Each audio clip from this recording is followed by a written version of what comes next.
Campaign 2020 is sponsored by Wisconsin Hospital Association, Quick Trip, Wisconsin Counties Association, Wisconsin Realtors Association, and Wisconsin Operating Engineers Local 139.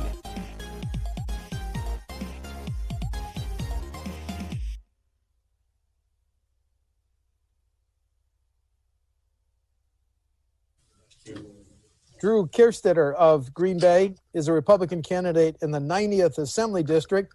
Drew, welcome to WisconsinEye. Hey, thanks so much for having me, Steve. It's a pleasure.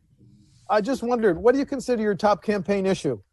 Yeah, I think really my top campaign issue would be individual liberty, making sure that we're all able to just kind of make our own choices and run our own lives. It's a huge part of my campaign right now. Okay. How do you see individual liberty as being threatened, Drew? A lot of what we're seeing as far as government overreach with some of the COVID-19 reactions, as far as lockdowns, mandates, etc. A lot of what we're seeing now with kind of Facebook covering up a bunch of quote unquote misinformation, whether it's misinformation or not, I don't think Facebook should be covering that up. That's a First Amendment right. So I think it's kind of a lot of those things that we're starting to see kind of more and more as the year has gone on. Well, you mentioned COVID. On September 28th, the governor's got to decide whether to extend or let lapse the statewide mask mandate. What's your position on that? I think he needs to let it lapse, Steve. When we look at the whole concept of the mask mandates and how it was proposed, I really stand in opposition to that. You look at how he had to declare a second emergency, which isn't really in his constitutional power. I really have to look at the Constitution as kind of the foundation and how we operate on a lot of this stuff, especially in unprecedented times. It makes sense to keep going back to what we do know. And when you step outside that, it really sets a dangerous precedent if you can just decide that you're going to declare a second emergency and then use that to make choices for people instead of allowing people to take responsibility for their own actions and their own safety. You're setting a dangerous precedent. I don't know how far Governor Evers would go with that, but when we look at like the April election and trying to decide the day before, we're going to postpone the election, it sets a dangerous precedent. And if we just let that go, who knows how people are going to abuse that in the future. So masks, maybe they help, maybe they don't. We're seeing a lot of arguments for both sides. But as far as a statewide mandate, the way he's gone about it, I can't support that. Okay, understand. If the pandemic means that we don't collect, I'm making up a number, of $1 billion in tax collections this year, what would be your response to make up that shortfall? Would you consider raising taxes and fees or cutting spending? It would have to start with cutting spending.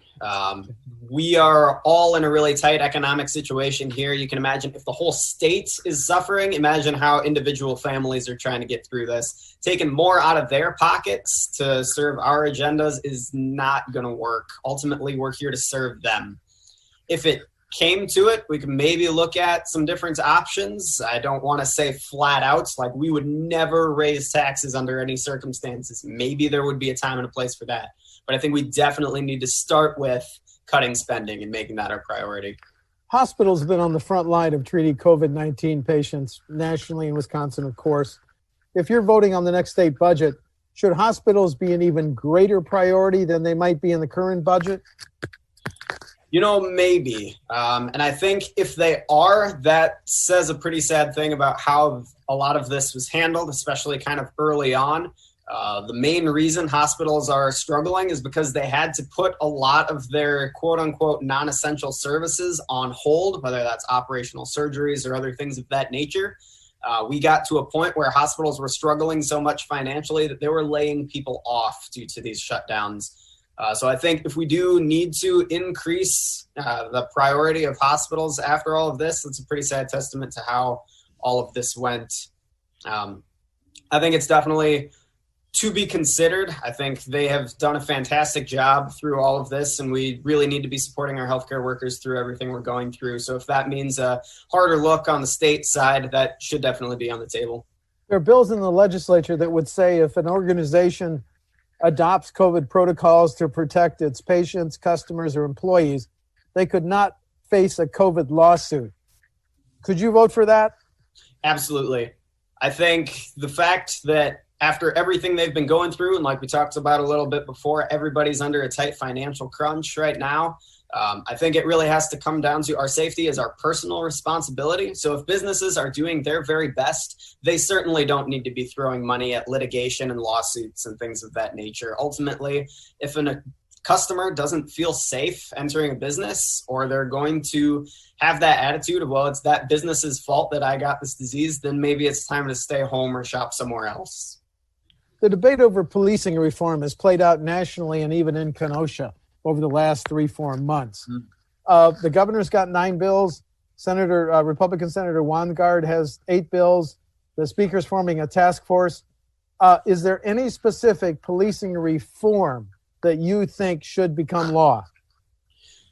You know, I think a lot of that is going to come down to talking to our individual police departments and understanding what they're already doing, and maybe taking some of those best practices and working those into our state law.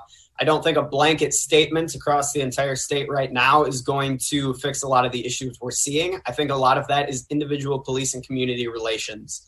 I think one thing we really need to be working on is educating our communities on police interactions. I think that's definitely going to help de-escalate a lot of the maybe more violent or forceful interactions that police are having with community members. If people are willing to be respectful and submissive to the authorities, a lot of these situations aren't going to happen. So I think it does kind of need to be on both sides. There are definitely some things we should be taking a look at as far as police reform, whether that's banning chokeholds, whether that's mandating body cameras. I know here in Green Bay, we're currently working on getting body cameras for all of our officers, and I think that's definitely going to be a very helpful thing too. As states around Wisconsin legalize recreational and medical marijuana, what's your position?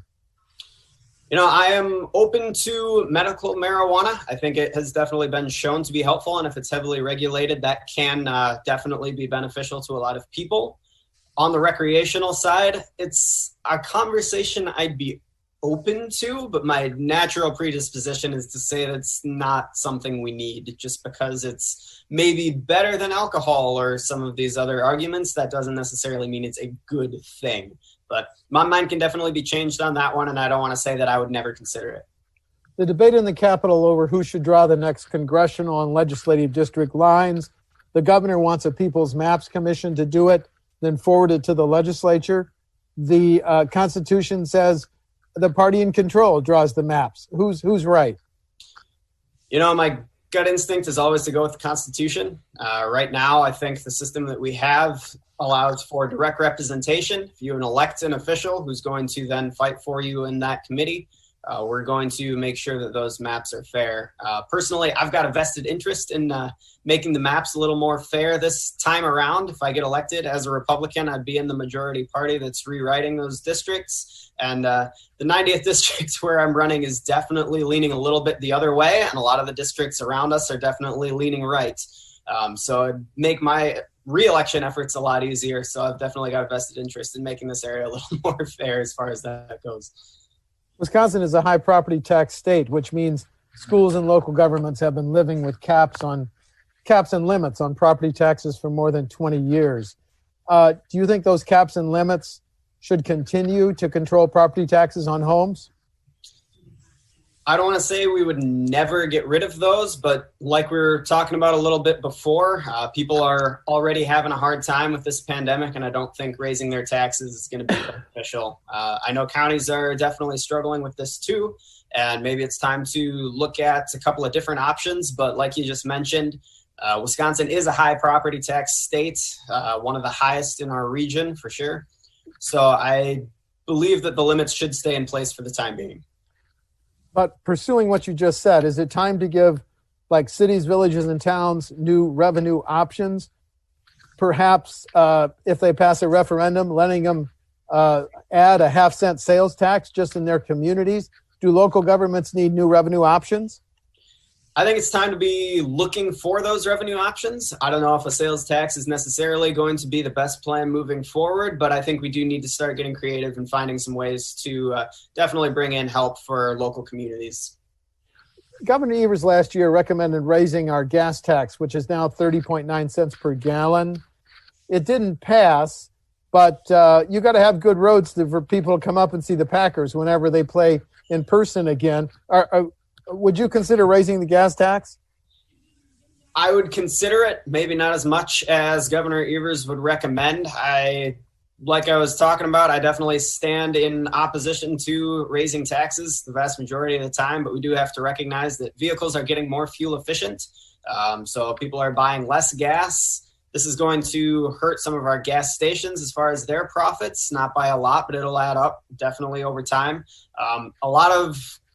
Some of the less wealthy communities are still driving older vehicles, and that's going to play a major part in that decision as well. I know both my wife and myself drive vehicles older than we are, and our gas efficiency definitely isn't going up. So I think raising those taxes is going to hurt those low-income families more than it is going to higher-income families. So maybe it's time to look at a system that's going to break that up a little more fairly.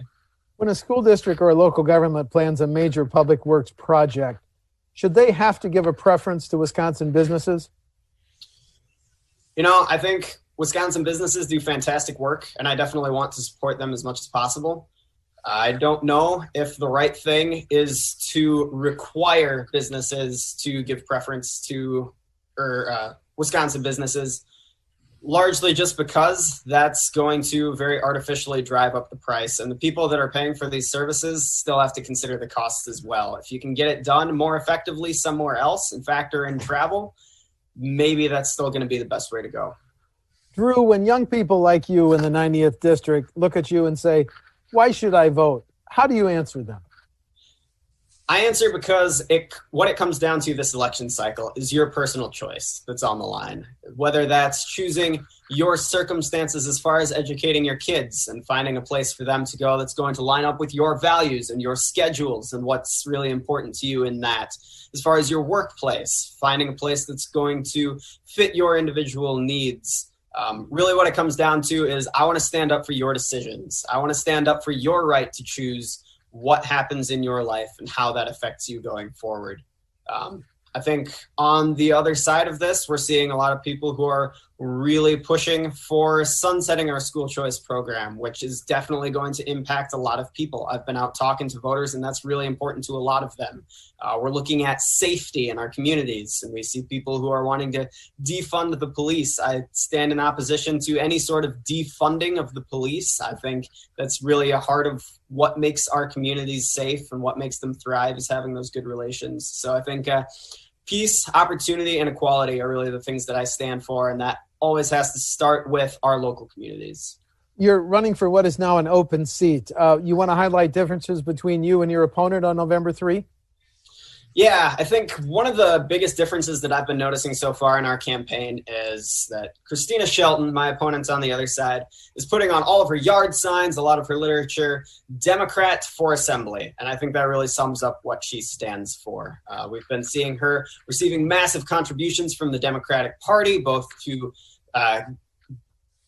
beat her opponent in the incumbents and then also moving forward with the rest of the campaign here for the rest of the fall. I think it's pretty clear that Christina definitely stands for the values of the Democratic Party before she stands for the values of our individual community right here in Green Bay. And that's something that I definitely don't subscribe to. I am a Republican, but before this race, I considered myself an independent. I think a lot of the things that have gone along have kind of shifted me more this direction. But more important than party to me is the people. And I want to be the one standing up for the individual people and listening to feedback from the community before I just go along with whatever my party decides is best.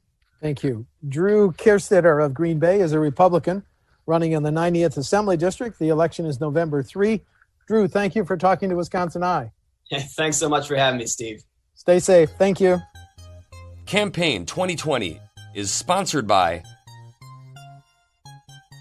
Wisconsin Hospital Association, Quick Trip, Wisconsin Counties Association, Wisconsin Realtors Association, and Wisconsin Operating Engineers Local 139.